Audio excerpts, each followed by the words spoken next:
ഇന്ന് 8 ജൂൺ 2025. ഇന്ന് നിങ്ങളോട് പറയുന്നത് എൻ്റെ വീഡിയോ ലൈക്ക് ചെയ്യണം, ഷെയർ ചെയ്യണം, കമൻറ്റ് ചെയ്യണം. എനിക്ക് നിങ്ങളോട് പറയാനുള്ളത്, നിങ്ങൾ മരുന്ന് കിട്ടാണ്ട കഷ്ടപ്പെടണ്ട. നിങ്ങൾ സത്യം മാത്രമേ പറയൂ. ആരോടും വിദ്വേഷങ്ങൾ തീർക്കരുത്. പിന്നെ ഒരു രോഗത്തിൻ്റെ 1,00,000 ആളുകൾക്ക് 1 മണിക്കൂറിൽ മരുന്ന് ചെയ്യാൻ സംവിധാനം ഇവിടെ ഉണ്ട്. അതായത് ഓരോ ഡിവിഷൻ ഞാൻ പറയാം. ഓരോ മണിക്കൂറിൽ അറ്റാക്കിന്, അല്ലെങ്കിൽ വെരിക്കോസിന്, അല്ലെങ്കിൽ മൂത്രക്കല്ല്, ഇതുകൊണ്ട് മരുന്ന് വെച്ചാൽ ഏകദേശം 3850 കാരണങ്ങൾ എനിക്ക് വേറെ പറയണം. അതിൻ്റെ ഒക്കെ പ്രധാന കാരണത്തിലുള്ള രക്തക്കുഴലിലുള്ള ഗ്ലാസ് കെട്ടിയത് പോയി കിട്ടുന്ന മരുന്നിനെ കുറിച്ചാണ് ഞാൻ പറഞ്ഞത്.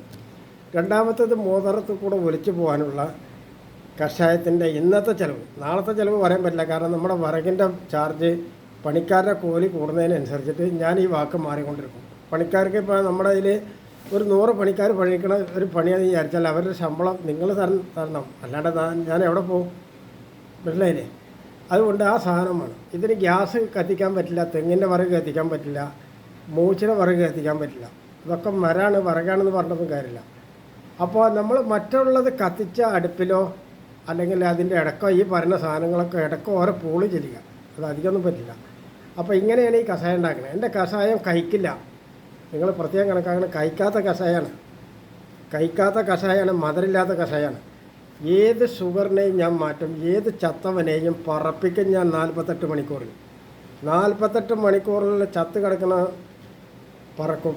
അതെന്താ സംഭവം എന്ന് വെച്ചാൽ, പാരസെറ്റമോൾ ഗുളിക കൊടുത്താൽ നമ്മുടെ തൊണ്ടയിലും ആമാശയത്തിലും ഇങ്ങനെ വര ഉണ്ടായിട്ട് മുറി വന്നിട്ട് നമ്മളെ കാലിൻ്റെ അടിയിൽ വര ഉണ്ടാക്കണില്ലേ, പെണ്ട് പൊട്ടണില്ലേ, അതുപോലെ പൊട്ടുണ്ടായിട്ട് അതിൽ നീരുകെട്ട് വന്നിട്ട് ഭക്ഷണം കഴിക്കാൻ പറ്റാണ്ട് ഇയാൾ അബോധാവസ്ഥയിൽ വരുന്ന ആളാണ് ഈ മരിച്ചു എന്ന് വിധി എഴുതിയിട്ട് ഇവർ പിന്നെ കത്തിച്ച് കളയുന്നത്. ശക്തമായിട്ട് ഞാൻ പ്രതികരിക്കുകയാണ്. ഇത് നിങ്ങളെ ആണെങ്കിൽ നിങ്ങൾ എന്തു ചെയ്യും എന്നാണ് ഞാൻ നിങ്ങളോട് ചോദിക്കുന്നത്. എനിക്ക് വ്യക്തിവിരോധം വെച്ചിട്ട് ഞാൻ നിങ്ങളോട് ഒരാളോട് സംസാരിച്ചില്ല, എനിക്കത് വേണ്ട. എൻ്റെ പേരിൽ നടക്കുന്നത് മുഴുവൻ നുണപ്രചാരണമാണ്. ഇതിനെതിരെ രംഗത്ത് നിങ്ങൾ വരണം, ലൈക്ക് ചെയ്യണം, ഷെയർ ചെയ്യണം, കമൻറ്റ് ചെയ്യണം. ഈ കയ്യും മനസ്സും നിങ്ങളോട് എന്ത് തെറ്റ് ചെയ്തു എന്ന് നിങ്ങൾ ഓരോരുത്തരും ചോദിക്കണം. നാളെ റസൂലിൻ്റെ സഹായത്തിന് കാവൽ നിൽക്കുമ്പോൾ അവിടെയും ഞാൻ ഇതുപോലെ കയറി വരും. കാരണം ഞാൻ ടെക്നോളജിക്കലാണ് എന്ന് വിചാരിച്ചാൽ ഇത് നിങ്ങൾ തന്നതല്ല, അത് തരണ്ടോ തന്നത് തന്നെയാണ്. എന്നെ 20 തവണ CBI ഉദ്യോഗസ്ഥന്മാർ റെയ്ഡ് നടത്തി, എന്നിട്ട് എനിക്ക് പിന്നെ അവർ പ്രശംസ തന്ന മടങ്ങി പോവുകയും ചെയ്തു. ട്രങ്ക് കൺട്രോൾ ബോർഡിൻ്റെ ലൈസൻസ് ഉള്ള ഒരാളാണ് ഞാൻ, മനസ്സിലായില്ലേ? ഇത് ആകാശത്ത് താഴേക്ക് വന്നതല്ല. എൻ്റെ ഓരോ കടലാസും ഞാൻ എഴുതി ഉണ്ടാക്കി എന്നതിനെക്കുറിച്ച് എനിക്ക് അത്ര കൂടുതൽ അഭിമാനിക്കാൻ പറയാൻ പറ്റില്ല. പക്ഷേ അത് രംഗങ്ങളിൽ വന്നിട്ട് അത് ക്ലിയറാക്കി തരണേ ഞാനാണെന്ന് നിങ്ങൾ ധരിക്കരുത്, ഒരിക്കലുമല്ല. കാരണം അതിൻ്റെയൊക്കെ പിന്നാമ്പുറത്ത് ഒരുപാട് മലായികത്തുകൾ പണിയെടുക്കുക, അവരാണ് അത് ചെയ്യുന്നത്, ഞാനല്ല. അപ്പോൾ എനിക്കതിങ്ങനെ പറയാനേ അധികാരമുള്ളൂ. നിങ്ങളെ മനസ്സിലാക്കണം. നിങ്ങൾ എന്തെങ്കിലും എനിക്ക് നേരെ തകരാറുണ്ടാക്കിയാൽ അത് നിങ്ങൾക്ക് തന്നെയാണ് ബുദ്ധിമുട്ട്. അത് നിങ്ങൾ പ്രത്യേകം ചിന്തിക്കണം. അപ്പോൾ ഒരു ഡിവിഷന് 1,00,000 ആളുകൾക്ക് ഒരുമിച്ച് മരുന്ന് ചെയ്യാനുള്ള സംവിധാനം ഇവിടെ ഉണ്ട്. അതായത് 6 ഡിവിഷൻ വരും. അതായത് അറ്റാക്ക് വിഭാഗങ്ങൾ, അതായത് അറ്റാക്കിൽ വരുന്നത് മൂത്രക്കല്ല്, വെരിക്കോസ്, പിന്നെ വട്ടച്ചോറിയുടെ മഞ്ഞപ്പിത്തത്തിൻ്റെ, അതുമാതിരി തലച്ചോറിലേക്ക് ബ്ലഡ് കയറാത്തതിൻ്റെ കാരണം വരുന്നതിനുള്ള രക്തക്കുഴൽ, മൂത്രസഞ്ചി നന്നാക്കുന്ന മരുന്നാണ് ഇപ്പം ഞാൻ ആദ്യത്തെ ഈ പറഞ്ഞത്. രണ്ടാമത്തതും അതേപോലെ അതിൽ കുറച്ച് ഗൗരവമായിട്ടുള്ളത്, അതായത് വേദനയും കൊണ്ട് തലകുത്തി മരുന്നവർക്ക് രണ്ടാമത്തെ, അതായത് രാവിലെ 8 മണിക്ക് ശേഷം 4 മണിയുടെ ഇടയിൽ മാറ്റിയെടുക്കാൻ 3,00,000 ആളുകൾക്ക് നമുക്ക് സാധിക്കും. ഈ 3,00,000 ആളുകൾ എൻ്റെ കയ്യിൽ നിന്ന് പോകുമ്പോൾ കംപ്ലീറ്റ് രോഗം മാറിയിട്ടാണ് പോകുന്നത് എന്ന് നിങ്ങൾ നോക്കണം. ആദ്യമൊക്കെ പറഞ്ഞ ഈ ഒറ്റ തവണ ഈ മരുന്ന് വെക്കലും കൊണ്ട് 1,00,000 ആളുകളാണ് രോഗം മാറിയിട്ട് പോകുന്നതെന്ന് നോക്കും. അങ്ങനെ ഒരു 10 ദിവസം ചികിത്സ ചെയ്യുമ്പോൾ ലോകരാജ്യത്ത് എവിടെയും തന്നെ രോഗമുള്ള ആളുകൾ ഉണ്ടാവില്ല. പിന്നെ നമ്മൾ രോഗം ഉണ്ടാക്കണം, അല്ലാതെ വരില്ല. കാരണം ഇതൊക്കെ കിടക്കുമ്പോൾ ഓരോ ദിവസം നമ്മളിത് കവർ ചെയ്ത് പോകുമ്പോൾ പിന്നെ ഉണ്ടാവില്ല. അങ്ങനത്തെ ഒരു സംവിധാനമാണ് എൻ്റെ ഒരു സംവിധാനത്തിന് പറഞ്ഞതല്ല. പിഞ്ച് കുട്ടികളെ ഇവർ തോന്നിവാസം ചെയ്യുന്നത് അല്ല ഇത് കാണുന്നുണ്ട്. ഡോക്ടർമാരോട് ഞാൻ പറയാണ്, അല്ല ഇത് കാണുന്നുണ്ട്. നിങ്ങളെ കൂട്ടത്തോടെ അല്ല ശിക്ഷിക്കും, അത് നിങ്ങൾ ഓർത്തോ.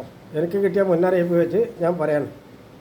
അപ്പോൾ എൻ്റെ മരണം നിങ്ങളെ ചിലപ്പോൾ 6 വർഷത്തേക്ക് ഇരുട്ടിലാക്കാൻ സാധ്യതയുണ്ട്. രാത്രിയും പകലും ഇല്ലാണ്ട് ഇരുട്ടിലാക്കാൻ സാധ്യതയുണ്ട്. അത് നിങ്ങൾക്ക് തിരിച്ചറിവിന് വേണ്ടിയിട്ടാണ്. അതായത് നിങ്ങളുടെ സമുദായം മോശമായിട്ട് പെരുമാറി എന്നാണ്, ആ സാധനത്തിനാണ്. അപ്പോൾ എൻ്റെ മരണം അങ്ങനെ സംഭവിക്കും. എപ്പോൾ വന്നാലും അതുണ്ടാവും. അതായത് നിങ്ങൾക്കൊന്ന് നടക്കാൻ ഉള്ള എല്ലാ സാധനവും ഞാൻ കട്ട് ചെയ്യാൻ നിർദ്ദേശം നൽകും. കട്ട് ചെയ്യാൻ എന്ന് വെച്ചാൽ ഒരു വെളിച്ചവും നിങ്ങൾക്ക് ഉപയോഗിക്കാൻ പറ്റാത്ത രീതിയിലാക്കി തീർക്കും നിങ്ങളുടെ ഒരു കറണ്ടിനെ കുറിച്ചും.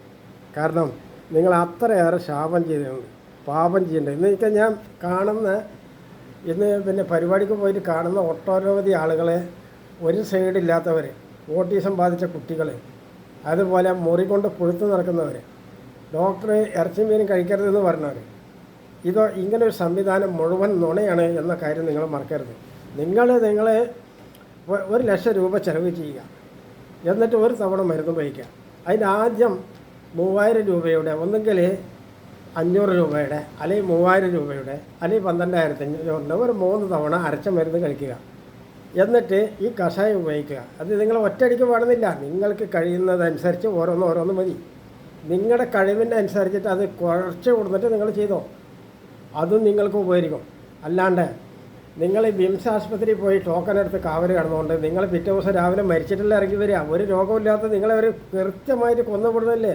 നിങ്ങളുടെ മുഴുവൻ സമ്പത്ത് വിമലിച്ചിട്ട് പിന്നെ EMS ആശുപത്രിയല്ലേ ചെയ്യണേ, MES അതല്ലേ ചെയ്യണേ, മൗലാന ആശുപത്രിയല്ലേ ചെയ്യണേ, ജൂബിലി മിഷൻ ആശുപത്രിയല്ലേ ചെയ്യണേ, RCC അല്ലേ ചെയ്യണേ.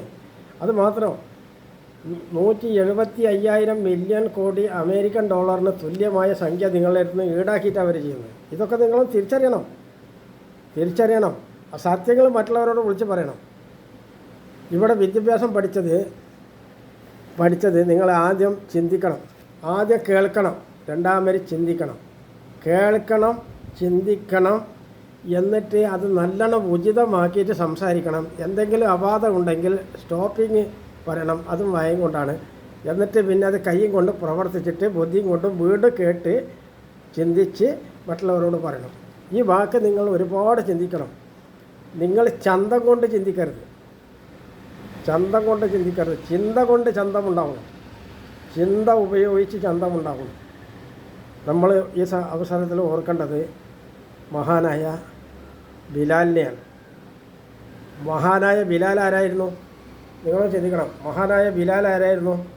ലോകത്തിന് ബാങ്ക് കൊടുക്കണം, സുബയുടെ ബാങ്കിലാണ് അസ്സലാത്തു ഖൈറും മിനന്നോ. അത് ആദരവായ റസൂൽ കേട്ടുകൊണ്ട് വരിക. അപ്പോൾ ആരാണ് ബാങ്ക് കൊടുക്കണമെന്ന് നോക്കിയപ്പോഴാണ് അത് ബിലാലാണ്.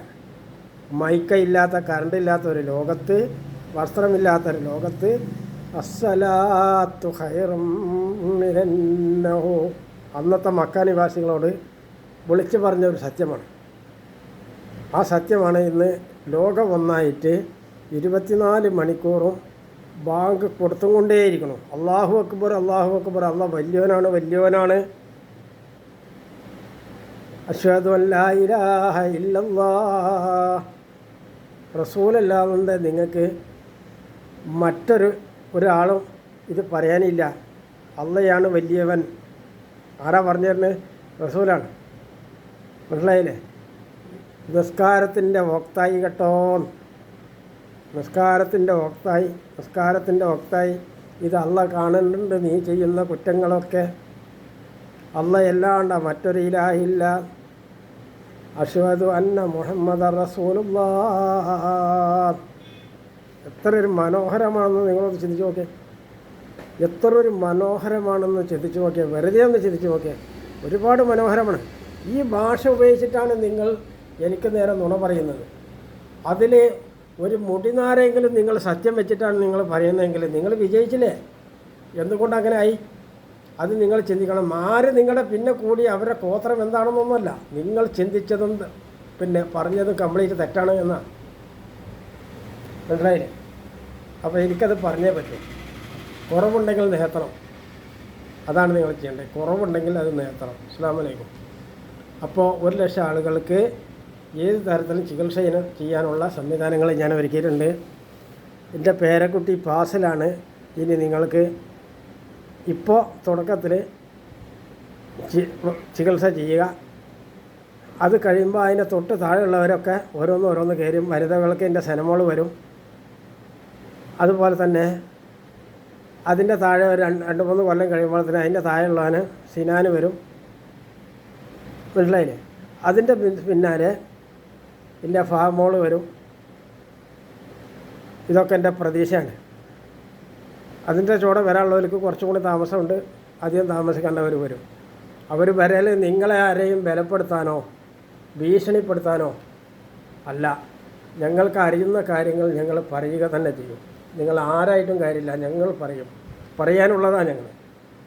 അനുസരിപ്പിക്കൽ ഞങ്ങളുടെ ജോലിയല്ല, പറയൽ മാത്രമേ ഞങ്ങളുടെ ജോലിയുള്ളൂ. അത് നിങ്ങൾ മനസ്സിലാക്കണം. പറയാൻ മാത്രമേ കഴിയൂ, അനുസരിപ്പിക്കാൻ കഴിയില്ല. നിങ്ങൾക്ക് സൗകര്യം ചെയ്യാം. നിങ്ങൾ കൂട്ടത്തോടെ പിന്നെ 100 മില്യൺ കോടി ഡോളർ ചിലവഴിച്ച് നിങ്ങൾ ചാവുന്നതിൽ ഞങ്ങൾക്ക് യാതൊരു വിരോധവുമില്ല. ഞങ്ങൾക്ക് അതിലേ കേൾക്കണോ? നിങ്ങൾ മറ്റുള്ളവരുടെ അടുത്ത് പോയി 100 കോടി മില്യൺ ഡോളർ ചിലവാക്കി ചിലപ്പോൾ ഒരു 10,000 രൂപ എനിക്ക് തരുന്നതിന് പകരമായിരിക്കും നിങ്ങൾ 100 മില്യൺ കോടി രൂപ ചിലവഴിക്കുക. എന്നിട്ട് എന്തുണ്ടായിന്ന് നിങ്ങൾ ചിന്തിക്കണം. ഈ പൈസ എടുത്തിട്ട് നിങ്ങളുടെ കുട്ടികളെ മയക്കുമരുന്നും മദ്യവും ലോട്ടറി എടുത്ത് നശിപ്പിക്കാൻ ഉപകരിക്കും. നഴ്സിംഗ് പഠനം എന്ന പേരിൽ കൊണ്ടുപോയി നിങ്ങളുടെ പെൺമക്കളെ അവൾ അനാവശ്യമായി ബലാത്സംഗം ചെയ്ത് അവരെ നശിപ്പിച്ച് കളയുന്ന സന്ദർഭം നിങ്ങൾ ഓർക്കണം. നിങ്ങൾ ചിന്തിക്കണം.